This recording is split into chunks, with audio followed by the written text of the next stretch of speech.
I guess what is the background on this specific case, whether it be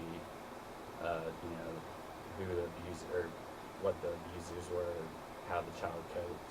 Hmm. Well, the background on this was a couple of boys who were found like begging, panhandling off the interstate by a couple of officers. And when they stopped to see why they were doing that, I mean, they were kids, they noticed that the age they told them, and they just looked really, really small and skinny for the age they said they were. So they ended up taking them to the hospital, and it turned out they had a lot of bruises, cuts, all kinds of stuff. And they were really malnourished. And so anyway, in this particular case, what had been going on was that they had been abused and basically tortured by a brother and a family friend. But the parents knew about it, didn't do anything about it. And it had gone on for several years and across several states. And so we interviewed them after they got out of the hospital. We interviewed them here and just got their story on what had been happening to them. And it had, like I said, it had gone on for several years. So I guess, how do you deal with a child who's been abused? how do we deal with them? Yes. Or how should the public in general deal with them? I guess the public in general would be better. Okay. Well, if a child comes to someone and says that someone is hurting them or abusing them or anything like that, the most important thing is to believe the child and to support the child. But another really important thing is not to make any promises you can't keep. For instance, you probably shouldn't tell the child, okay, I'm going to get you out of that situation. No one's ever going to hurt you again, because you really don't have any control over that. The next really important thing to do is to call in a report. If you feel like that child is in immediate danger, you need to call 911.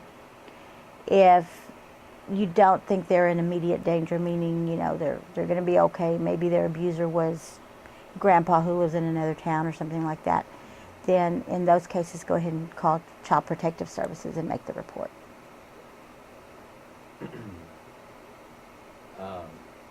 In this particular case we're talking about, I know it's sometimes hard for children to want to talk about what has happened to them. Was the disclosure done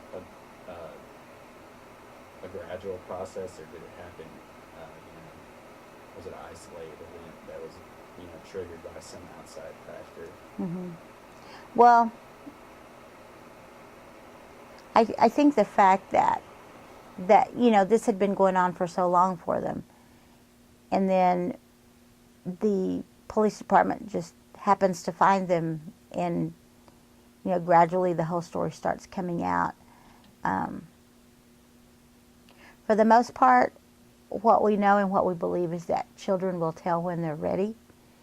So, for instance, those children could have come and they could have said nothing was wrong, everything was okay, but I think they were ready to tell, and so they told of everything that had been done to them. Mm-hmm.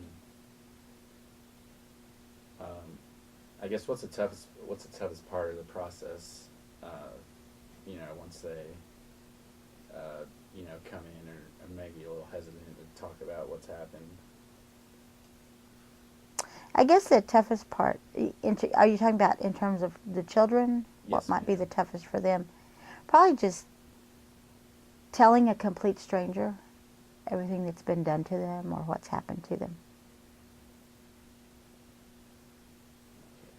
And then probably the next toughest part is if that case goes to prosecution and there's a trial, children in the state of Texas, someone who's accused of a crime has the right to face their accuser in a court of law. And so that means children have to testify.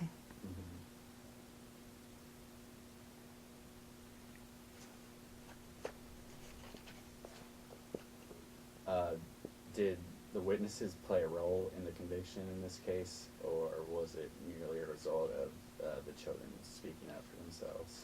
Well, I guess in this particular case, some of the witnesses were like the pediatrician that evaluated the abuse in the hospital. Just numerous pictures of all the bruising, new and old, burns, new and old, cuts, new and old. That was a huge factor in the conviction on this particular case. And you said that the children were the one that initially told or reported the abuse, correct? Right. Okay. What is the potential solution to reduce cases like these in Lubbock? Well, I think the most important part is for everybody and anybody who suspects abuse to go ahead and report it. Because, for instance, those boys, you know, this had been going on for several years and in several states. And I truly believe that other people had to have suspected or seen things, you know. And if someone had stepped up sooner, maybe they wouldn't have had to go through it for as long as they did. I guess dealing with child abuse on a day-to-day basis and the cases themselves, do you notice, I tried to, you know, establish correlations between, to see if, you know, the spending rates per child correlated to the demographics, whether it would be like income, unemployment, you know, marriage or divorce rate. Do you notice any trends specifically that you cover in these cases? No, well, there's really not any trends. I mean, you know, about 90% of our cases are sexual abuse allegations, and we see clients from every zip code in this town, from every socioeconomic background, from every ethnicity, from, you know, from both genders. There's really, I guess one of the trends that we have seen lately is a lot more